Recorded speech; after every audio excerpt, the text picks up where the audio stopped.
Right, we've got here a upright triangle, okay, so it's in the vertical plane, and they're asking us to work out the length of each side of the triangle here. Now, AB, okay, is really simple, okay, so it is simply a case of stating its length.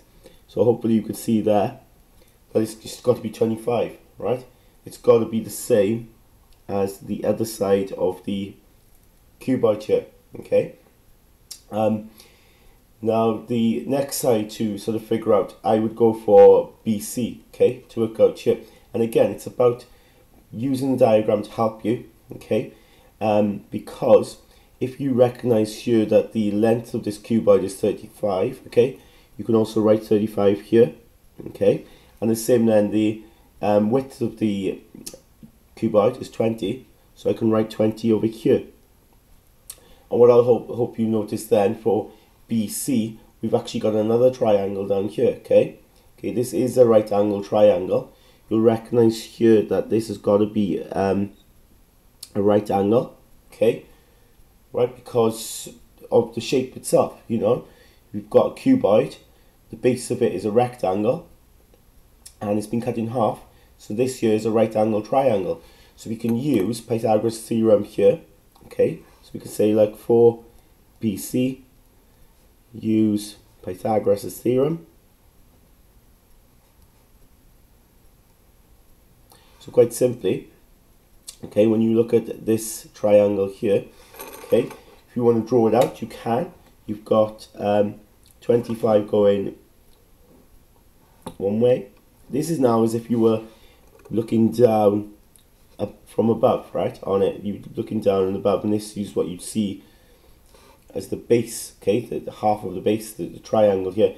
So you can work out this side then, which would be BC, okay, the diagonal of that base, by using Pythagoras' theorem. So we've got 20 squared plus 35 squared will equal then the longest side, isn't it, okay, which would be C squared. So I'll work that out with my calculator. 20 squared plus 35 squared is 1625, which equals to C squared. To work out C then, of course, I need to square root.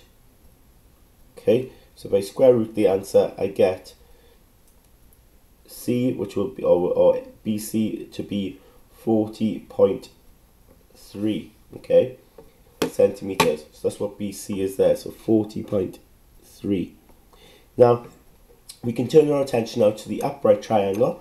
And if you look at the upright triangle, then we can work out then the final side, which will be AC. So because now we know this to be 40.3 and this to be 25,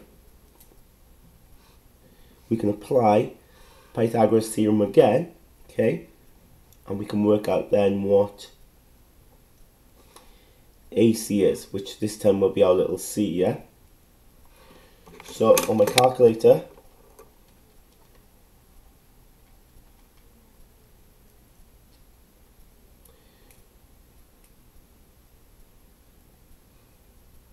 so I get c squared to be 2249.09. So c then will be the square root of that, and I get 47.4 to one decimal place. So that's the length there of my AC.